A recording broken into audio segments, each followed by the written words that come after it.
this issue. It's tough. And I know there's going to be a lot of discussion about it. That's why we're so passionate about making it clear that this patchwork that we're working within now, the laws and regulations, they're leaving patients and doctors without adequate guidance on the safeguards of how to use these products, even though they're still being used. At Medicare, we cover 68 million Americans, including people under the age of 65. And they did not have a way of providing these treatments until today. With the president's insistence, that all changes. The innovation center models are going to allow millions of Americans on Medicare to become eligible to receive CBD as early as April of next year, and at no charge, if their doctors recommend them. Thanks to the hard work of the entire CMS team, especially Abe Sutton and Gita Dio at the Innovation Center, the accountable care organizations in this country working in Medicare will be able to provide these products, again, at no cost to patients. Medicare Advantage insurers, and we've been calling them, are also agreeing to consider CBD to be used for the 34 million Americans that they cover. If you can hear my voice and you're over 65, you should pay attention to this executive order because it's going to touch your life. Again, this all becomes active after the first quarter of next year. These CBD products must first meet local and state quality and safety standards. They must come from legitimate sources. They must abide by other regulations of those states. With these boxes checked, patients can be eligible for up to $500 of hemp-derived products each year. This is the first government-led testing of quality and outcomes for patients across different conditions, and it delivers on the need for more data collection and research into hemp usage. CMS is going to collect data, that's our job, on the patients that are being given these products by their physicians. And in accordance with all the privacy and security regulations, we're going to analyze that data. We're going to make it publicly available to everybody to be able to analyze with us. If it shows promise, we will expand access to these products to even more conditions amongst Medicare and Medicaid beneficiaries.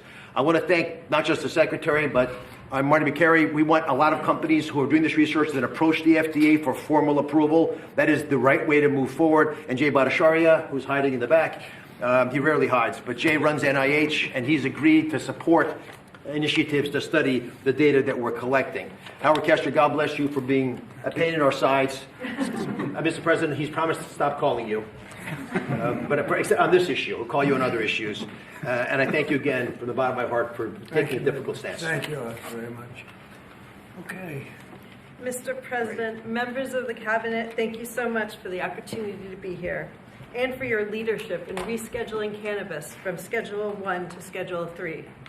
This decision will accelerate scientific research and expand what can responsibly be studied. I'm a cancer psychiatrist and medical cannabis researcher at the Dana-Farber Cancer Institute. Over the past decade, federal investment in research has helped transform cancer care. People are living longer than ever before. But cancer care is not only about treating the tumor, it's also about addressing the anxiety, the fear, the stress that can come with a diagnosis, symptoms that can interfere with treatment and make recovery much more difficult. Many medications we use for acute anxiety carry significant risks, particularly in the older adults. That's why we're studying specific natural compounds found in cannabis, including the non-addictive cannabidiol, to understand whether they can safely and effectively help manage anxiety during cancer treatment. Rescheduling allows us to ask these questions rigorously about dosing, about safety, and who may benefit most. This research reflects the best of federal investment, helping people not only live longer, but live better. Thank you, Mr. President, for supporting careful, science-based research that puts patients first. Thank you. Thank you, Doug. That's beautiful. Thank you. I'll add my vote of thanks, Mr. President. I never really thought this day would come. I met a patient about 20 years ago, a retired professor named Elizabeth, who came to my clinic. She was dying of pancreatic cancer, and she asked me then whether cannabis might help her. And I said no, because that's what I learned in medical school. She reached into her briefcase, took out a 3-inch tall stack of articles, put them down on my desk, and said, "Really, doctor? You should read these. You might learn something."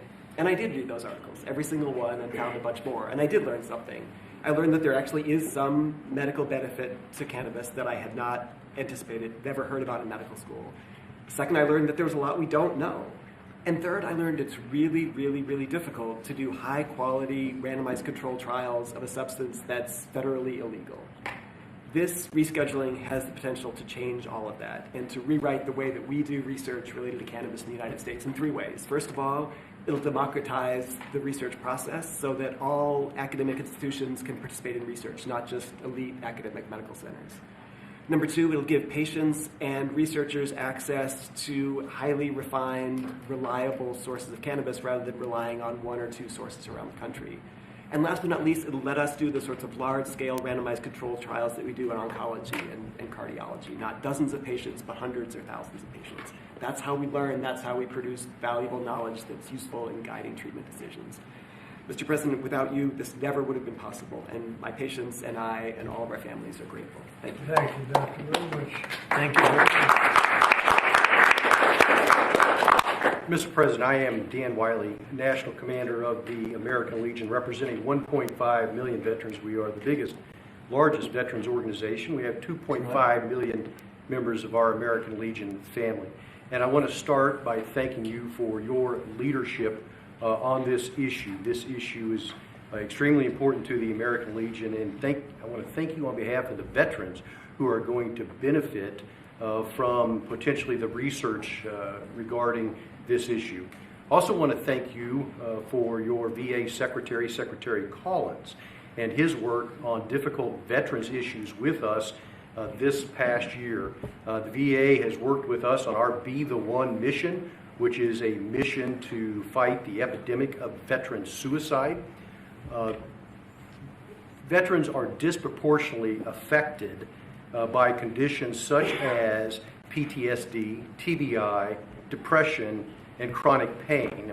And with this reclassification, it will allow research to be conducted with regard to cannabis. There is anecdotal evidence that cannabis benefits these conditions, and now we'll have an opportunity to see if research does prove that it is effective. And if it is so, then it'll open up a whole new method of treatment for our veterans with regard to this particular issue. And so, again, I just want to thank you for your leadership, and thank you on behalf of the American Legion for this executive order. Thank you. Such great people Thank you very much, that Mr. have President. suffered and will suffer a lot less now. You're right. Based on what I hear. Good Anybody afternoon. else, please? I'm Nora Volkov. I'm Director National Institute on Drug Abuse. And for us, the rescheduling opens the door to actually be able to accelerate the rate at which we can do research and discovery. And research is crucial in order for us to, for example, understand what may be and for whom the dangers of cannabis. Yes, cannabis can be addictive. And certainly people, adolescents and children may be the most vulnerable. But we cannot close our eyes to research and the opportunity that we are hearing from patients that for some of them, cannabis can solve their problem. And so what we need to do is do research, number one, to understand what are those conditions. Number two, in order to be able to optimally learn how to use it. And to understand, number three, who is at danger. And it is knowledge that will allow us to optimally take the benefits that may be behind cannabis, as research shows, but on the other hand, also enable us better to do prevention interventions to protect those that are most vulnerable. So thanks very much. Great job. Thank you very much. Thank you, Doctor. Bobby, do you have something to say? I'll just echo thank you, Mr. President. Thank you for your leadership and vision and finally getting to closure on this issue. This is a question, a scientific question, that has divided our country for many, many years. And there are valid claims on both sides. On one side, patients and physicians attest that cannabinoids and THC can have miraculous effects on chronic pain, on epilepsy, on PTSD, on chemotherapy-induced nausea. My friend Howard Kessler, without whom we wouldn't be here today, drove this change in the schedule. And he did it because of his own experience in mitigating the impacts of chemotherapy. He has nothing to gain from this. He just saw something that worked for him, that worked for thousands of other Americans, and he wants to make it available to them. On the other side, there are valid claims about the negative impacts, about addiction, about psychosis, about adverse public health impacts and impacts particularly on young people. So we haven't been, the evidence on all of these is anecdotal and it's hypothetical because we have not been able to do scientific studies. There is no standardized dosing. And if you don't have standardized dosing, any study that you do is comparing apples to pears. And we don't know the difference between botanicals and synthetics, and all of these questions we're now going to be able to answer. 5 administrations have promised to act on this issue. The Biden administration promised to do this, and the proposal began during the Biden administration. It got mired down in the chaos and inertia and disorganization of that. And I want to thank President Trump, who made the promise during the 2024 election that he was going to come in and solve this issue, that he was going to take decisive action, and he has kept that promise today. And so thank you for President Trump for your vision. And because of that, we will have answers very soon. This will finally allow us to study this issue and to answer these questions for the American people. Thank you very much, Bobby.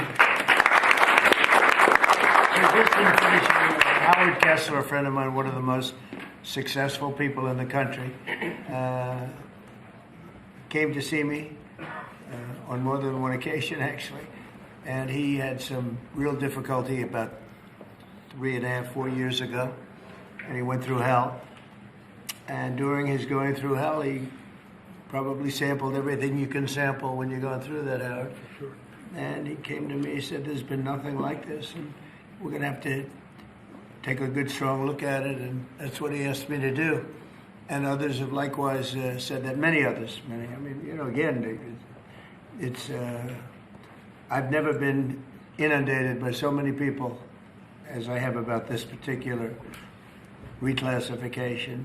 And I don't know that you have anything to say, Howard. If you'd like, you could say whatever you like. I just want to help the people 65 and over and make a difference in their lives. And we have machines and talent that could do it, not in 8-year clinical trials, but in a year. And we're going to prove that may change the world, really, in healthcare. So thank you, Mr. President. And I'm far younger than 65, so this does not pertain to me. Thank you. I don't want it, okay? I'm not going to be taking it, but a lot of people do want it. A lot of people need it, and thank you, Howard, for really opening a lot of eyes. Okay, we'll sign it. We'll take some questions from the press. You can ask the doctors some questions, and it's an honor to do this.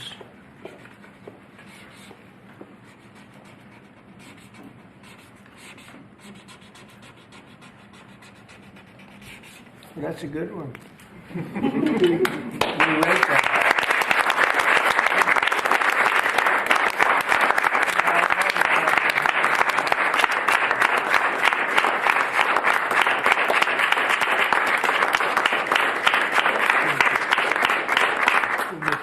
Thank you. Thank you very much, everybody. Any questions, please? Mr. President, Yes. a health-related question on your health care plan. You've said you want to make direct payments to Americans, but these Obamacare subsidies are expiring now in a matter of just a few days. More than 20 million Americans are now bracing for their premiums to skyrocket. Are you going to let this happen, or will you intervene? Yeah, they will skyrocket because it was never any good. I'd like to see the money that is going to the insurance companies by the hundreds of billions of dollars. You know, their stocks are up 1,400%, 1,800%, and 1,624%. Their stocks are up through the roof over a fairly short period of time because they're getting vast amounts of money. I want that money to go to the people directly and let the people buy their own health care. And they'll get much better health care than they get with the Unaffordable Care Act, as it's known by a lot of people. It is virtually unaffordable for people. It's a bad thing. We can have a great thing. Let the money go directly to the people and let them buy their own health care. But this is an urgent problem, Mr. President. Is there anything you can do now, Mr. President? Can I answer, Mr. This President? is going to be right now, as far as I'm concerned. Go ahead. We just got data today. We have federal exchanges where people come shopping for the ACA. And the president hasn't heard this yet, but we've talked to the team. The percentage change from last year was down 2.7 to 2.8%. not the massive numbers that have been predicted.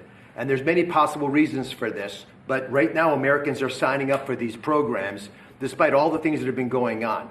2.8% is a tiny fraction of what many had claimed would happen, and I think it speaks to the fact the American people appreciate these ACA plans are already subsidized over 80%. So it's a good deal, even if you don't get the extra 15-20%. It's a great solution to much better health care at a much lower cost. Yeah, please. But do you want Congress to extend these ACA subsidies? Well, I'd like not to be able to do it. I'd like to get right into this, and I'd ask Oz this question in particular, but I'd like to see us get right into this. I don't know why we have to extend. This could be done rapidly if the Democrats would come along. We have a problem. The insurance companies own the Democrat Party. They own it. And the Democrats having a hard time. They give a lot of money to the Democrats. Very little money to Republicans, by the way. A lot of money to Democrats. And they're going to have to decide, do they want to do the right thing or do they want to be beholden to the insurance companies? They're making a fortune. I want the money to go to the people. Go ahead, Oz. How would you say that? I agree with the president. We have some ideas out there. Congress is working through some concepts. But I just want to emphasize that the ACAs are not imploding based on the data we just received from the federal marketplace. This can go very quickly, actually. Yes, please. Mr. President, can I ask you clarify something for me on the Federal Reserve? How many people are you interviewing for the Fed chairman, and what did you think of Chris Waller? I think he's great. I mean, he's been a man who's been there a long time, somebody that I was very involved with in the sense of his career, and he's a fantastic man. I met him yesterday, again. So how many people are you looking at? We're talking to 3 or 4. I think every one of them would be a good choice, honestly. Michelle Bowman? We'll be making a decision pretty quick. Is Michelle Bowman on that list too? Are you going to interview her? She's fantastic. She's a fantastic person. Thank you, Mr. President. Some GOP lawmakers have written to you in recent days saying they're concerned this executive order could normalize drug use for youth. How would you respond to them? You're talking about this particular today? Well, I think I'd let one of the doctors respond to it because they can do it a lot better than me. But I can only tell you that when you see polls of 82% of the people want this, when I have friends that are really, really sick and they've gone through, I guess you could say, unfortunately, I don't want to become too involved in it because I don't want it happening. But these are people that really know what's going on.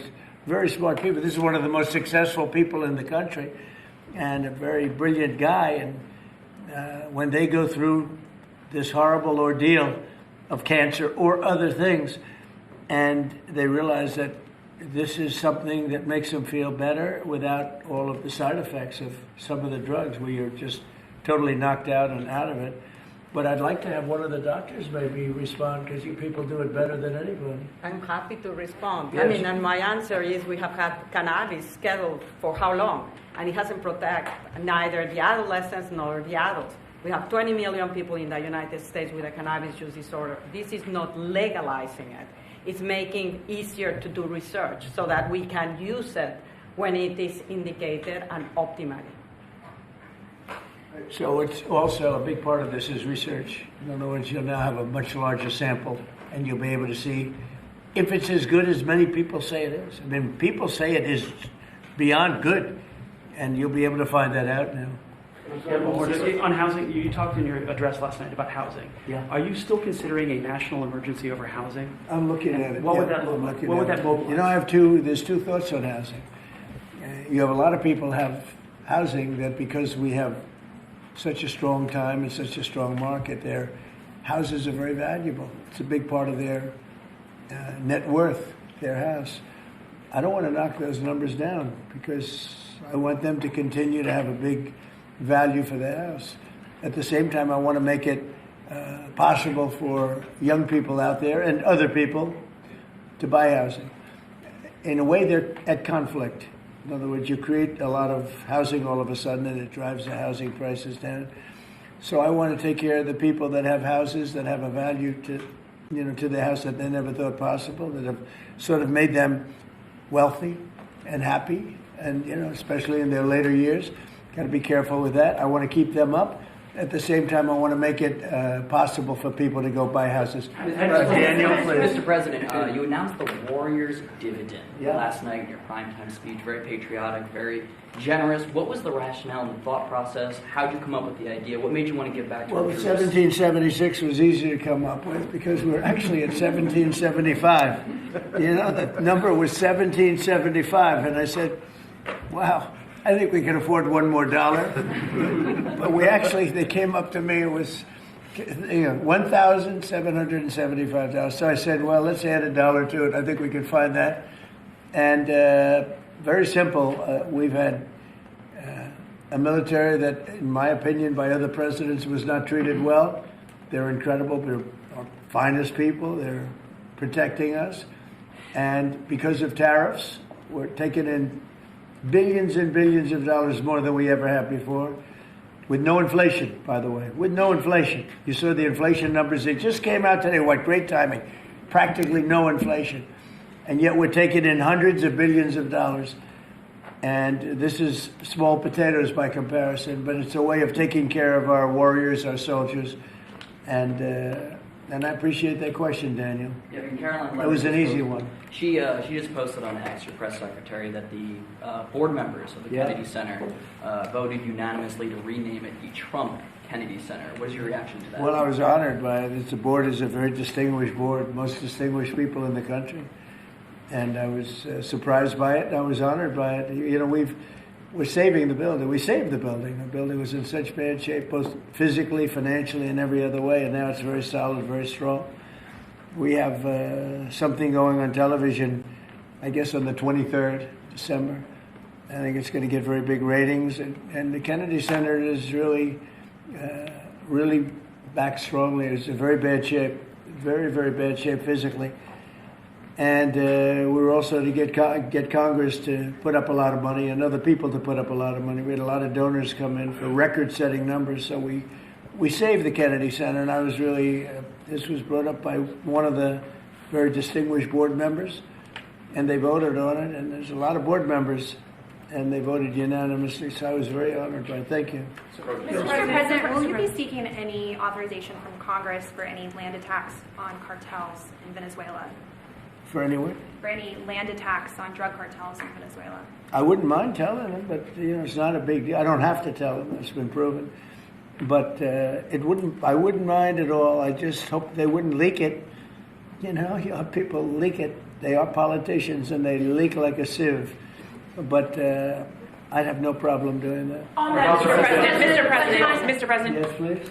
Mr. President, there's a meeting this weekend on Ukraine in Florida. What are you hoping will come out of that meeting? Well, they're getting close to something, but I hope Ukraine moves quickly. I hope Ukraine moves quickly because Russia's there. And, every time they take too much time, then Russia changes their mind. 27,000 soldiers were killed last month. Think of that. What do you think of that, doctors? 27,000, it's like a half a football stadium. Were killed in 1 month, and it's that way. It's anywhere between 20 and 30,000, mostly soldiers. Also, some people from Kiev and other places, but largely it's the soldiers. They're losing their lives. Nobody's ever seen anything like it. It's the worst since World War II. And you've heard me say I settled 8 wars. Some going on for 35 years, one going on for 37, one going on for 32. And 8 wars, and I thought this would be an easier one. This is because of the animosity, the hatred. It's a little bit more difficult than we thought, but there's a chance we can get this done maybe soon. Sir. Remember that 25 to 30,000 people being killed a month, young people being killed a month. Steve, please. When do you expect to make your announcement about the new Fed chair, sir? Before the end of the year, what do you think? Over the next couple of weeks. I mean, I don't know before the end of the year, but pretty soon. And then the Rocky Mount, North Carolina tomorrow night. Tell us what your message is going to be there, sir. Say what? When you go to Rocky Mount, North Carolina tomorrow night, what's your message going to be there? Well, it's not going to be that much different from what I did last night. I mean, we've had tremendous success. We're bringing prices down. We inherited a mess. And part of what we inherited was the worst inflation in 48 years. I say history, but we had the worst inflation. It drove prices up.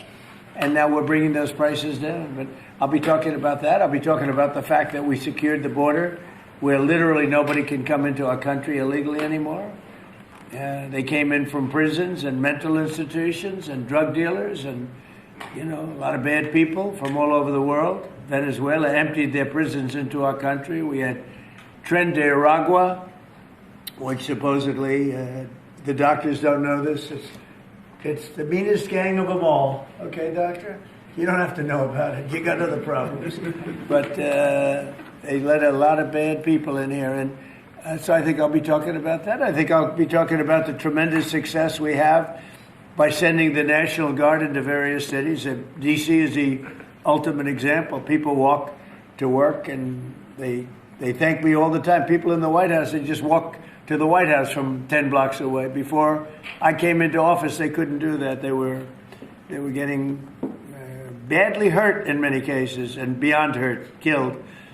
So we were losing people. We were losing, on average, a person a week. Can you believe it? More. And now we haven't lost anybody in a long time. I consider the two people that got so badly hurt, the National Guard, that's a difference. That was terrorism. That was terrorism. And probably terrorism, maybe terrorism, because they were unhappy with the tremendous success we've had, because they don't want to see this country be successful. But Washington, D.C. now is a safe, beautiful city where the restaurants are booming, the town is booming. People walk to the restaurants with their wife or their children and have a good time. We were losing all the restaurants. We were losing our life in this. We were just the whole heritage of Washington, D.C. was down the drain, and we brought it back. And now everybody's thrilled to be here. It's the hottest. It's a part of the hottest country anywhere in the world. We've become, in 10 months, the hottest country anywhere in the world. And I say it all the time, we were a dead country 1.5 years ago. Do you expect to meet Prime Minister Netanyahu while you're down in Palm Beach? Yeah, he would like to see me. We haven't set it up formally, but he'd like to see me. We've had great success. Peace in the Middle East, aside from everything else. We now have peace in the Middle East. Yeah, he'll probably come to see me in Florida. The Egyptians as well? Are they coming I'd too? love to have him. El Sisi, he's a friend of mine. Yeah, I'd love to have him. Thank you very much, everybody. Thank you, press. Let's go. Thank you, press. Thank you, press. Let's go. Let's go. Keep going. Thank you. Thank you, press. Thanks, guys. Thank you. Thank you.